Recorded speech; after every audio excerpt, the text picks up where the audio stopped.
तर पूजा धनंजय भोसले भाजपाची उमेदवार झालीच कशी असा सवाल उपस्थित केला गेलाय। पुणेकरांचा समाज माध्यमात हा संताप समोर आलाय। पुण्यामध्ये भाजपाकडून मोदींना खोटे पडणाऱ्या महिलेला उमेदवारी दिली कशी असा सवाल उपस्थित केला गेलाय।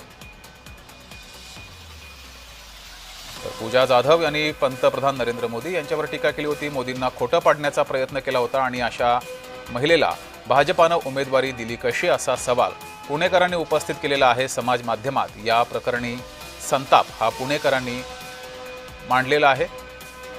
मात्र पूजा धनंजय जाधव यांना उमेदवारी देण्यात आलेली आहे।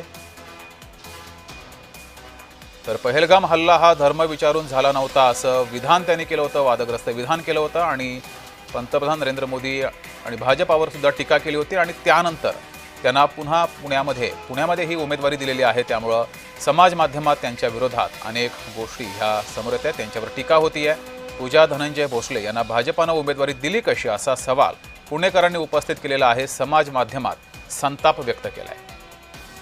पूजा धनंजय जाधव यांनी पहलगाम हल्ल्यानंतर विधान केलं होतं, पंतप्रधान नरेंद्र मोदी यांना खोटं पाडण्याचा प्रयत्न केला होता।